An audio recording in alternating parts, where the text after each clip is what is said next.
अस्सलामुअलैकुम क्लास। आज के लेक्चर के अंदर हम लोगों ने नेस्टेड फॉर लूप के बारे में देखा। हम पहले फॉर लूप के बारे में देख चुके हैं कि फॉर लूप के ज़रिए हम क्या कर रहे हैं। जब हमने कभी एक से ज़्यादा लाइन को प्रिंट करवाना होता है या हमने कोई भी चीज़ बार बार रिपीट करनी होती है तो हम लूप्स को यूज़ कर रहे होते हैं। अब जब हमने फॉर लूप, डू वाइल और वाइल लूप देख लिया, उसके बाद हम अब देखेंगे कि हम नेस्टेड फॉर लूप या नेस्टेड लूप किस तरह से इम्प्लीमेंट कर सकते हैं।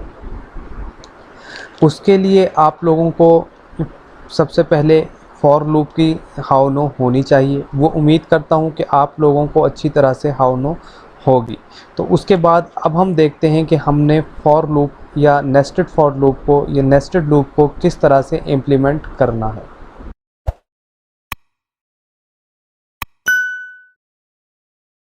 तो नेस्टेड हम किसे बोलते हैं? नेस्टेड लूप हम उसे बोलते हैं जब हमारे पास एक से ज़्यादा लूप हो और दूसरी लूप जो हो वो पहली लूप के अंदर हो। जैसे फ़र्ज़ किया कि मेरे पास एक ये वाला फॉर लूप है। ये फॉर लूप, इसका ब्लॉक यहाँ से स्टार्ट होता है इस जगह से और ये यहाँ पे एंड हो रहा है। मतलब कि इस लूप का स्कोप जो है वो इतना है यहाँ तक। ठीक है, इस लूप के अंदर ये दूसरी लूप आ रही है। इस लूप का स्कोप कहाँ से? यहाँ से लेके यहाँ तक। यानी कि अब ये किस तरह से काम करेगी? ये काम इस तरह से करेगी कि जब फॉर लूप की पहली कंडीशन ट्रू होगी तो उसके बाद ये वाली लूप इतनी बार चलेगी जितनी बार यहाँ पे कंडीशन ट्रू हो रही है। ये बात समझने की है कि किस तरह से करेंगे कि पहली दफ़ा यहाँ i इज इक्वल टू 0 है। ठीक है, तो ये एक दफ़ा ब्लॉक के अंदर आ जाएगा जब वो ये वाली कंडीशन देखेगा कि i less than equal to 5 है कि नहीं है। उसने कंडीशन चेक की, कंपाइलर ने कोड का जो फ्लो है वो इस ब्लॉक के अंदर आ जाएगा और इस वाले ब्लॉक के अंदर आके अब क्या होगा, इस जगह पे आएगा। अब i इक्वल टू 0 या sorry j equal to 0, j less than equal to i, यानी कि j इधर 0 है, j less than equal to i है, यानी कि j less than equal to i या लेस देन इक्वल टू 1। जो भी यहाँ पे कंडीशन होगी, अगर वो कंडीशन ट्रू हो जाएगी तो ये वाला इम्प्लीमेंट होगा। और कब तक होगा? जब तक ये वाली कंडीशन ट्रू होती रहेगी। अब यहाँ पे देखते हैं, यहाँ पे पहले 0 है, j equal to 0, j less than equal to 0। यहाँ अगर फ़र्ज़ किया i है तो पहली दफ़ा में यहाँ i होगा और ये कितनी दफ़ा प्रिंट होगी? एक दफ़ा। ठीक है, अब दूसरी दफ़ा क्या होगा? दूसरी दफ़ा जब यहाँ पे 1 आ जाएगा तो j इक्वल टू 0 हो जाएगा, j less than equal to i, यानी कि यहाँ पे 1 है और j प्लस प्लस होता रहेगा। तो यहाँ पे ये 2 दफ़ा प्रिंट होगी लाइन। इसी तरह जब ये तीसरी दफ़ा फ़्लो होगी तो तीसरी दफ़ा आके ये 3 दफ़ा फ़्लो यहाँ पे प्रिंट करवाएगा। इसी तरह 4, 5, 6, इसी तरह इसको आप आगे बढ़ाते जाएं और ये इंक्रीज़ करता जाएगा। तो नेस्टेड फॉर लूप का एक छोटा सा इंट्रोडक्शन ये था।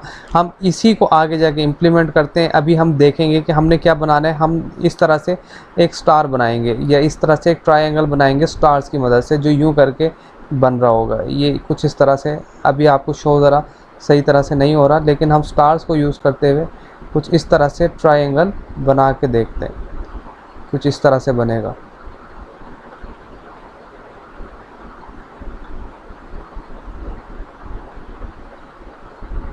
तो इस तरह से हम ट्रायंगल अभी बनाएंगे अपने प्रोग्राम के अंदर और देखते हैं कि किस तरह से उसे हम इम्प्लीमेंट करते हैं। अब हम लोग देखेंगे कि हमने किस तरह से स्टार बनाना है। मैं उस स्टार का एक स्ट्रक्चर आपके सामने बना लेता हूँ, कमेंट में बना देता हूँ। और जब हमने मल्टीपल लाइंस का कमेंट बनाना हो तो हम इस तरह से करते हैं, जिस तरह से मैंने आपको सामने लिख के दिखाया, इस तरह से। तो अब मैं ड्रॉ कर रहा हूँ स्टार को कि हम किस तरह से प्रिंट करवाना जा रहे हैं।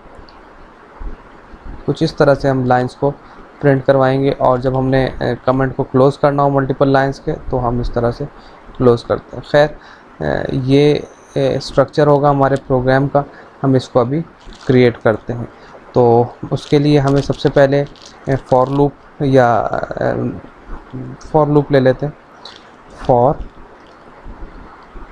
आई इक्वल टू, या इनिशियलाइजेशन डिक्लेरेशन यहीं पे कर लें, I equal to 0, I less than equal to, मैं 5 रोज़ लेना चाह रहा हूँ, मतलब 1 2 3 4 5, तो मैं 1 से स्टार्ट करूँगा, ये 1 से स्टार्ट हो जाए और 1 2 3 4 5, यानी कि 5 लाइंस या 5 रोज़ बनेंगी इसकी। और आई प्लस प्लस, ये आप आई प्लस प्लस कर दें या प्लस प्लस आई कर दें, दोनों में बात एक ही है। एक में इंक्रीमेंट पहले हो रहा है और एक में बाद में हो रहा है। फिर दूसरे में फॉर, दूसरा वेरिएबल ले लेते हैं int J equal to 1, J less than equal to I. ये मैं आपको बाद में समझाऊंगा कि मैं आई से लेस क्यों ले रहा हूँ और क्या वजह है इसकी। और इसको स्टार्ट कर दिया, सही। अब सी आउट,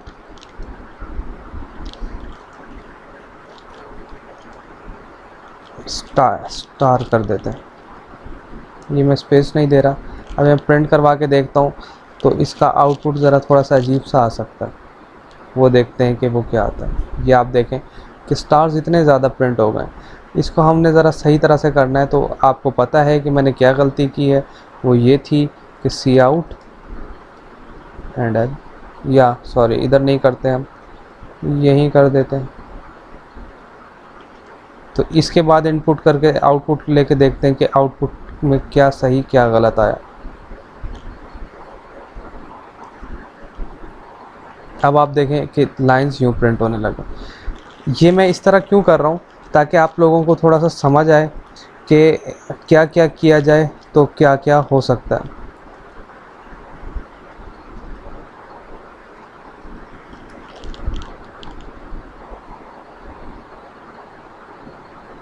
अब देखें स्टैटिक बन गया।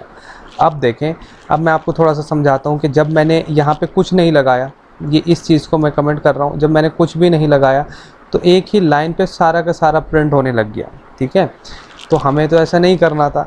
हमें क्या करना था, हमें ये करना था पहले, अब यहाँ समझने की चीज़ आती है कि पहले हमें ये करना था कि हमने आई के बराबर ही चलाना था, क्योंकि पहली दफ़ा जब ये है आई इक्वल टू 1, तो हमने पहली लाइन पे पहला स्टार प्रिंट करवाना है। तो हम ये चाहेंगे कि ये जो अंदर आ रही है फ्लो, वो यहाँ पे आके इधर एक दफ़ा ही रन हो, ठीक है, एक ही दफ़ा प्रिंट हो।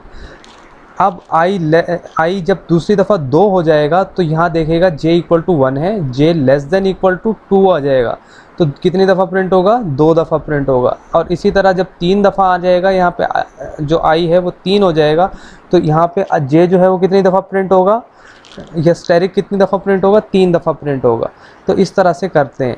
और जब फ्लो सी आउट से निकल जाएगा, इस वाले फॉर से निकल जाएगा, अंदर वाले फॉर से, तो पहले प्रिंट करवाएगा सी आउट या एंड एल हो जाएगा, ठीक है। यानी कि ये न्यू लाइन पे चला जाएगा, न्यू लाइन पे जाने के बाद यहाँ पे आ जाएगा। तो इस तरह से फिर प्रिंट होगा ये वाली लाइंस। तो इस तरह से करके हम अपने इस तरह के स्टैटिक को बना सकते हैं। आप इसको करना चाहें और चेंज कर सकते हैं। मैं यहाँ कहता हूँ कि आई लेस देन इक्वल टू 5। अब देखते हैं कि आउटपुट क्या आती है। आपके सामने आएगा, ये एक रेक्टेंगल सा या स्क्वायर सा बन जाएगा, ये रेक्टेंगल टाइप का बन गया। तो आप इसको कर सकते हैं, 7 कर दें, रेक्टेंगल बनाना है हमने, तो इस तरह से ये इसको आप थोड़ा सा इस तरह से हो जाएगा। या मैं अंदर से इसे 4 कर देता हूँ, या 2 कर देता हूँ, या सॉरी 3 कर देता हूँ, तो ये रेक्टेंगल इस तरह से बन जाएगा। तो इस तरह से फ्लो को आप चेंज कर सकते हैं। अब ये देखें एक रेक्टेंगल बन गया। तो ये वाला काम आप करेंगे। फिर हम इसी के अंदर अभी काउंटिंग प्रिंट करवा के देखते हैं कि काउंटिंग कैसे प्रिंट होगी। सिंपल हम ये करते हैं कि इसको हम यहाँ पे आई कर देते हैं। लेट्स सपोज चेक करते हैं क्या बनता है। चेक किया हमने तो आउटपुट जो आ रही है वो 1 1 2 2 3 3 आ रही है। इसको हम पहले क्या कर रहे थे, यहाँ पे हमने 5 किया था और लेस देन आई किया था, यानी कि हम ट्रायंगल बना रहे हैं ना इसे। तो आउटपुट देखा 1 2 3 4 5 इस तरह से। अगर मैं लेट्स सपोज यहाँ पे जे करता हूँ तो मेरे पास क्या आउटपुट आती है ये भी देख लेते हैं हम। 1 1 2 1 2 3 1 2 3 4 1 2 3 5, ठीक है। इसी तरह मैं इसी को ही क्या कहते हैं एक और तरीके से करता हूँ। इधर मैं 5 कर देता हूँ, इधर मैं 0 कर देता हूँ, इसे ग्रेटर कर देता हूँ और इधर भी ग्रेटर कर देता हूँ और यहाँ स्टेरिक कर देते हैं। अब देखते हैं कि क्या चीज़ प्रिंट होती है। यहाँ जे माइनस माइनस होगा क्योंकि वो डिक्रीमेंट की तरफ आ रहा है। ये इनफाइनाइट लूप तक चल गई है, यहाँ हमारी कुछ गलती की है हमने।